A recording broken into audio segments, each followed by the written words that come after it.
JKC weekend న్యూస్కు తిరిగి స్వాగతం.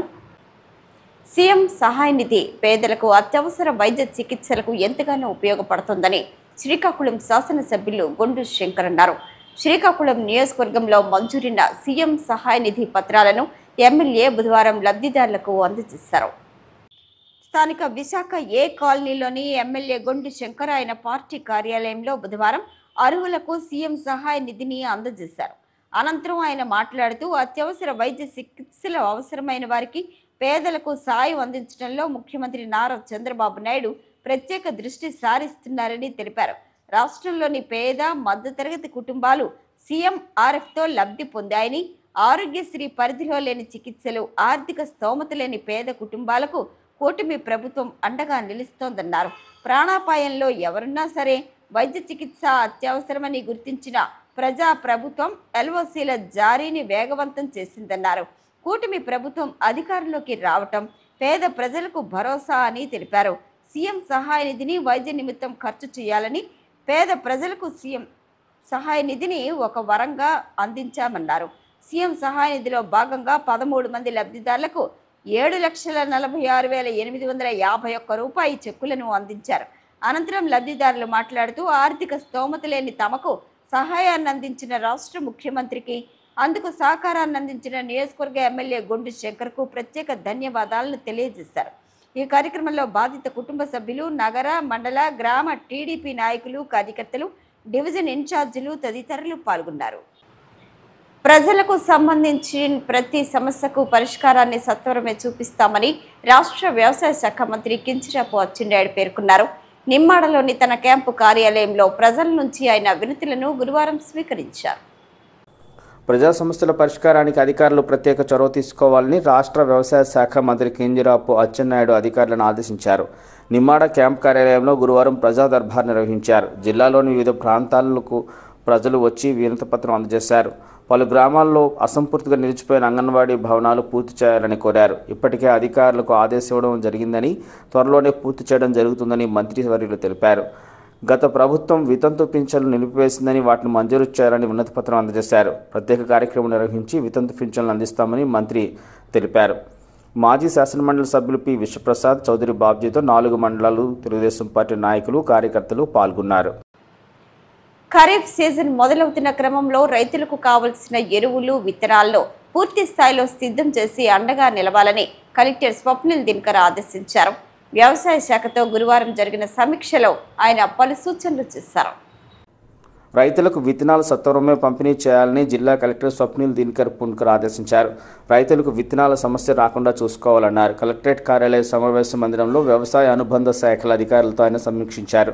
ఈ సందర్భంగా ఆయన మాట్లాడుతూ ఎరువులు సిద్ధంగా ఉంచుకోవాలని ఆదేశించారు. వరి విత్తనాల పంపిణీ గురించి కలెక్టర్ వ్యవసాయ శాఖ జేడీని అడగ్గా ఖరీఫ్లో ముఖ్య పంటలైన వరి 33,622 క్వింటాల విత్తనాలు పంపిణీ చేస్తున్నట్లు వ్యవసాయ శాఖ జేడీ త్రినాథస్వామి తెలిపారు. పచ్చి రొట్టె విత్తనాలు 1,520 క్వింటాలు పంపిణీ చేసినట్లు చెప్పారు. ప్రకృతి వ్యవసాయంలో భాగంగా 1000 పచ్చి రొట్టె విత్తన కిట్లు పంపిణీ చేసినట్లు వివరించారు. యూరియా, డీఏపీ తదితర ఎరువులు ఖరీఫ్ సీజన్ నిమిత్తం 69.05 మెట్రిక్ టన్నులు కావాల్సిన అవసరం ఉందని ఉన్నతాధికారులకు ప్రతిపాదనలు పంపడమైందన్నారు. ప్రస్తుతం జిల్లాలో యూరియా, డీఏపీ వంటి ఎరువులు 13,495 మెట్రిక్ టన్నులు రైతు సేవా కేంద్రాలు, ప్రైవేటు డీలర్ల వద్ద అందుబాటులో ఉన్నట్లు తెలిపారు. రైతులు అవసరాల నిమిత్తం ఎరువులు అందుబాటులో ఉంచడమైందన్నారు. మండలాల నుంచి అవసరమైన ఎరువుల అవసరాలను సేకరించాలని కలెక్టర్ ఆదేశించగా మండలాల నుంచి 2,500 మెట్రిక్ టన్నుల ఎరువులు కావాలని ప్రతిపాదనలు వచ్చినట్లు తెలిపారు. శ్రీకాకుళం, గారా మండలాల్లో ఏరియా యాక్షన్ ప్లాన్ గత ఏడాది వివరాలను రైతులను అడిగి తెలుసుకున్నారు. సజ్జలు, మొక్కజొన్న, రాగి, అపరాలు, వేరుశనగ, నువ్వులు, పత్తి, గోగునార, చెరుకు రైతులకు పంపిణీ చేసినట్లు వ్యవసాయ శాఖ జేడీ త్రినాథస్వామి కలెక్టర్కు వివరించారు. వ్యవసాయ రంగంలో జీడీపీ వృద్ధి, క్రాప్ ఇన్సూరెన్స్ తదితర వాటిపై చర్చించారు. ఏపీఎంఐసి ఉప సంచాలకులు శ్రీనివాసరావు మాట్లాడుతూ ఏపీఎంఐపి పంటల వివరాలను కలెక్టర్కు తెలియజేయగా మండలాల వారీగా, పంటల వారీగా ఎంతమంది రైతులను గుర్తించారో ఆ వివరాలు అందజేయాలని కలెక్టర్ ఆదేశించారు. ఏపీఎంఐపి ఉద్యానవన శాఖకు సంబంధించి గత ఏడాది పంటలు, ప్రస్తుత యాక్షన్ ప్లాన్ మండలాల వారీగా వివరాలు అందించాలన్నారు. పశుసంవర్ధక జేడీ కె రాజగోపాల్ మాట్లాడుతూ వ్యాక్సినేషన్ ప్రస్తుతం జరుగుతుందని తెలుపగా మెడికల్ క్యాంప్ ఏర్పాటు చేయాలని కలెక్టర్ ఆదేశించారు. డీవార్మింగ్ జరుగుతోందని, ఉచితంగానే వ్యాక్సినేషన్ వేసినట్లు వివరించారు. గోకులాలు 82% పూర్తి చేయడం జరిగిందని చెప్పారు. మత్స్యశాఖ జిల్లాలో మత్స్యకార సేవలో 15,584 మంది మత్స్యకారులకు ప్రభుత్వం అందించినట్లు మత్స్యశాఖ ఉప సంచాలకులు సత్యనారాయణ వివరించారు. శ్రీకాకుళం మండలం పెదగనగల్లవానిపేట గ్రామం, కవిటి మండలం ఇద్దివానుపాలెం, వజ్రపు కొత్తూరు మండలం దేవునల్తాడ గ్రామాల్లో వాతావరణాన్ని తట్టుకోగలిగే తీర ప్రాంత మత్స్యకార గ్రామాలను గుర్తించి అక్కడ భవన నిర్మాణాలు చేపడుతున్నట్లు తెలిపారు. క్లస్టర్ వారీగా 2,987 చెరువులను ట్యాగ్ చేయడం అయిందని తెలిపారు.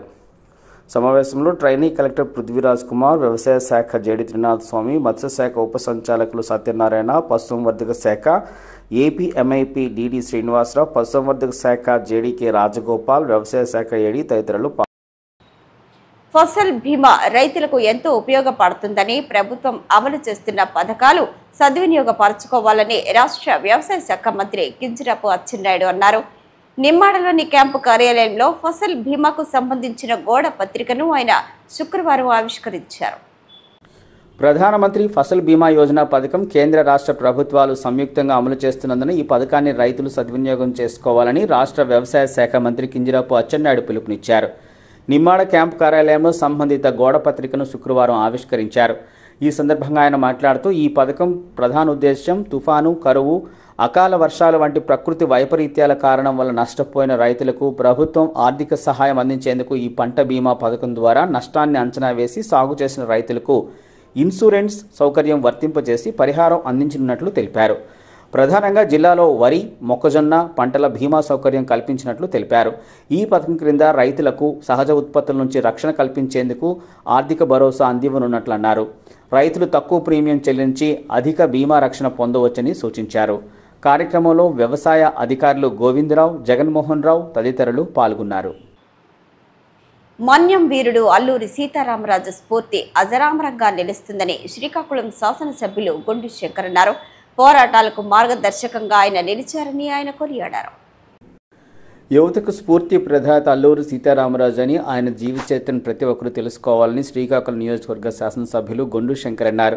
స్థానిక నీలమ్మ కాలనీలో అల్లూరి సీతారామరాజు జయంతి వేడుకలను దంతులూరు రమేష్, నల్లాన మధుబాబు ఆధ్వర్యంలో ఘనంగా నిర్వహించారు. జయంతి వేడుకల్లో ఎమ్మెల్యే గొండు శంకర్ ముఖ్య అతిథిగా పాల్గొని అల్లూరి సీతారామరాజు విగ్రహానికి పూలమాలలు వేసి అంజలి ఘటించి మాట్లాడుతూ మన్యంలో పోరాట వీరులను తీర్చిదిద్ది బ్రిటిష్పై పోరాటం చేసి గడగడలాడించిన అల్లూరి సీతారామరాజు జీవితం అందరికీ స్ఫూర్తిదాయకమన్నారు. ఏజెన్సీ ప్రాంతంలో గిరిజనులకు జరుగుతున్న అన్యాయాన్నిపై పోరాటం మొదలుపెట్టిన అల్లూరి స్థానికులతో కలిసి గిరిజనులపై సాగుతున్న బ్రిటిష్ అధికారుల దౌర్జన్యాలను తిరుగుబాటు చేశారన్నారు. అల్లూరికి ప్రజల్లో ఆదరణ పెరిగి ఉద్యమ తీవ్ర రూపం దాల్చిందని, పోరాటం ఉధృతంగా సాగుతున్న సమయంలో బ్రిటిష్ సైన్యానికి అల్లూరు పట్టుబడ్డారని అన్నారు. దేశానికి ఆయన ఎనలేని సేవ చేశారని, సేవల పోరాట యోధునిగా స్ఫూర్తిగా ఉభయ తెలుగు రాష్ట్రాల్లో ఆయన విగ్రహాలను పలు ముఖ్య కూడల్లో ప్రతిష్ఠించడం హర్షణీయమన్నారు. కార్యక్రమంలో డివిజన్ ఇన్ఛార్జీలు, టీడీపీ నాయకులు, మహిళా నాయకులు, కార్యకర్తలు, స్థానిక ప్రజలు పాల్గొన్నారు. పేదరికం లేని సమాజం కోసమే P4 అమలు చేస్తూ దేశానికి ఆదర్శంగా కూటమి ప్రభుత్వం నిలుస్తోందని జిల్లా ఇన్ఛార్జి మంత్రి కొండపల్లి శ్రీనివాస్ పేర్కొన్నారు. జిల్లా పర్యటనకు శనివారం విచ్చేసిన ఆయన మంత్రి అచ్చెన్నాయుడుతో కలిసి అధికారులతో సమీక్షించారు. శనివారం కలెక్టరేట్ సమావేశ మందిరంలో నిర్వహించిన స్వర్ణాంధ్ర P4 ఫౌండేషన్ సమావేశంలో ఇన్ఛార్జి మంత్రి కొండపల్లి శ్రీనివాస్ పాల్గొని ప్రసంగించారు. ఈ సమావేశం ఆయన అధ్యక్షతన జరిగింది. ఈ సందర్భంగా మంత్రి మాట్లాడుతూ ఆంధ్రప్రదేశ్ రాష్ట్ర ప్రభుత్వం రాష్ట్రంలోని అత్యంత వెనుకబడిన 20% కుటుంబాలను ఆదుకోవటానికి, పునరుద్ధరించడానికి, సశక్తీకరించడానికి P4 కార్యక్రమాన్ని ప్రారంభించిందని వివరించారు. P4 కార్యక్రమం ద్వారా ప్రపంచవ్యాప్తంగా ఉన్న తెలుగు ధనవంతులు, శ్రేయోభిలాషులను చేరదీసి ఆ కుటుంబాలకు నేరుగా మార్గనిర్దేశనం, ఆర్థిక సహాయం, ఉద్యోగ అవకాశాలు కల్పించడమే లక్ష్యమని వివరించారు. అందుకు తగిన విధంగా నియోజకవర్గ వారీగా విజన్ ప్లాన్ అమలు చేస్తామని కొండపల్లి శ్రీనివాస్ స్పష్టం చేశారు. వ్యవసాయ శాఖ మంత్రి కింజరాపు అచ్చెన్నాయుడు మాట్లాడుతూ అభివృద్ధి చెందిన కుటుంబాలు, పేద కుటుంబాలను తాము స్వయంగా దత్తత తీసుకొని మార్గనిర్దేశనం చేయటాన్ని ప్రోత్సహించాలని, తాత్కాలిక దాతృత్వాన్ని కాకుండా దీర్ఘకాలిక అభివృద్ధిని లక్ష్యంగా పెట్టుకోవాలని సూచించారు. అదేవిధంగా నాన్ రెసిడెన్షియల్ ఇండియన్స్తో పాటు నాన్ రెసిడెన్షియల్ విలేజర్స్ను గుర్తించి వారి ద్వారా కూడా సహాయ సహకారాలు అందించేలా చర్యలు తీసుకోవాలని శ్రీనివాస్ కోరారు. తద్వారా ఆరోగ్యవంతమైన, ఆర్థికంగా అభివృద్ధి చెందిన, సంతోషకరమైన ఆంధ్రప్రదేశ్ నిర్మాణం దిశగా అడుగులు వేయటం జరుగుతుందన్నారు. జిల్లా కలెక్టర్ స్వప్నిల్ దినకర్ పున్కర్ మాట్లాడుతూ రాష్ట్రంలోని తక్కువ ఆదాయ కుటుంబాలను గుర్తించేందుకు గ్రామ వార్డు సచివాలయాల డేటాను ఆధారంగా చేసుకొని P4 సర్వే చేయటం జరిగిందన్నారు. 75,566 కుటుంబాల్లోని 2,11,586 మందిని గుర్తించడం జరిగిందన్నారు. జిల్లాలో 10% అత్యధిక ధనవంతులను గుర్తించి 20% పేద కుటుంబాలను ఆదుకునే విధంగా చర్యలు తీసుకుంటామన్నారు. ఈ సందర్భంగా జిల్లాలోని 8 నియోజకవర్గాలలో ఆయా శాసనసభ్యుల అధ్యక్షతన ఏర్పాటు చేసిన కమిటీలను ఇన్ఛార్జ్ మంత్రి అధ్యక్షతన కమిటీ ఆమోదించింది. ఆయా కమిటీల కార్యాలయాలను నియోజకవర్గ పరిధిలో ఏర్పాటు చేయాలని మంత్రి అచ్చెన్నాయుడు ఆదేశించారు. ఈ సమీక్షలో భాగంగా ఆమదాల వలస నరసన్నపేట శాసనసభ్యులు కూన రవికుమార్, బగ్గు రమణమూర్తి పలు సలహాలు సూచనలు అందించారు. ఈ కార్యక్రమంలో 8 నియోజకవర్గాల ప్రత్యేక అధికారులు, జిల్లా అధికారులు తదితరులు పాల్గొన్నారు. ప్రజాక్షేత్రంలో ప్రజా ప్రతినిధులు ఇంటింటికి వెళుతూ కూటమి ప్రభుత్వం ఏడాది కాలంలో చేసిన మంచి కోసం చెబుతున్నారు. అభివృద్ధి సంక్షేమాన్ని సమపాళ్లలో అందిస్తూ అండగా నిలుస్తామని వారికి భరోసానిస్తున్నామన్నారు. సుపరిపాలనకు తొలి అడుగు అంటూ వడివడిగా అడుగులు వేస్తున్నారు. నేతలు, ఆ పార్టీ అధినేత బలమైన భవిష్యత్తుతో కూడిన కార్యాచరణ ఉంది. ఆ వివరాలతో ఈ వారం జేకేసీ వీకెండ్ కథనం. 2024 ఎన్నికల్లో తొలిసారిగా ఎమ్మెల్యే లేని వారి సంఖ్య టీడీపీ, జనసేన, బీజేపీలో ఎక్కువగా ఉంది. అయితే ఇటీవల టీడీపీ సమావేశంలో చంద్రబాబు తొలిసారి ఎమ్మెల్యే లేని వారికి గట్టిగానే దిశానిర్దేశం చేశారు. సింగిల్ టైం ఎమ్మెల్యేలుగా మిగిలిపోకుండా ఉండాలంటే ప్రజల మధ్యకు వెళ్లటంతో పాటు నెత్తికెక్కిన అహంభావాన్ని, అహంకారాన్ని తొలగించుకుంటూ ముందుకు సాగాలని ఆదేశించారు. అందులో భాగంగా సుపరిపాలనకు తొలి అడుగు పేరుతో ప్రజా ప్రతినిధులు ఏ స్థాయి వారైనా తమ నియోజకవర్గాల్లో ఇంటింటికి వెళుతూ ప్రభుత్వం చేసిన ఏడాది పాలనపై ప్రజలకు అవగాహన కల్పిస్తున్నారు.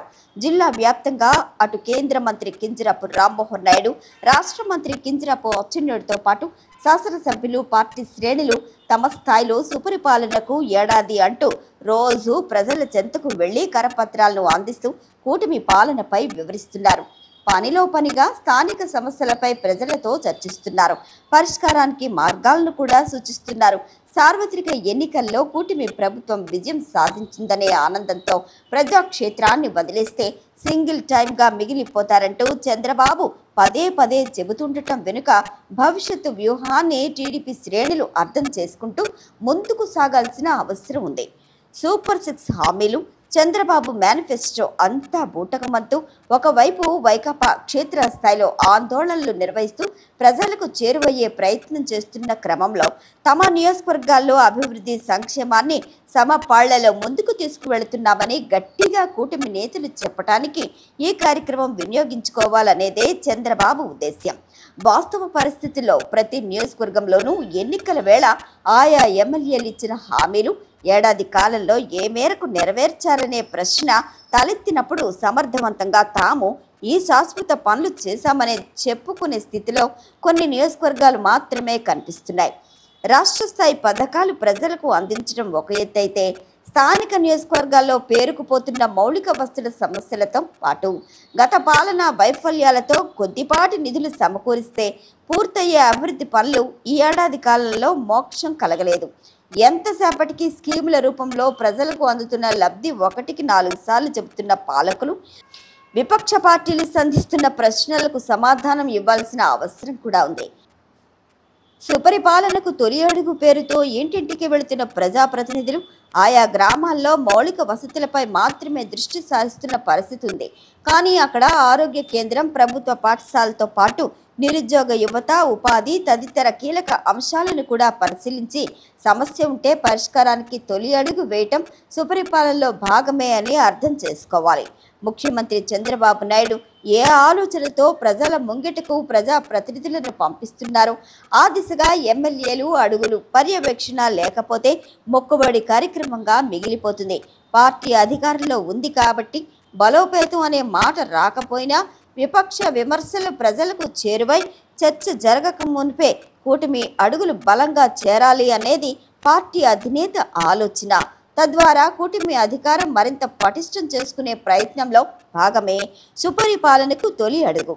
ఇది ఈ వారం జేకేసీ వీకెండ్ కథనం. జేకేసీ వీకెండ్ న్యూస్ ఇంతటితో సమాప్తం. తిరిగి వచ్చే వారం ప్రసారమయ్యే జేకేసీ వీకెండ్ న్యూస్లో మళ్ళీ కలుసుకుందాం. అంతవరకు సెలవు. నమస్కారం.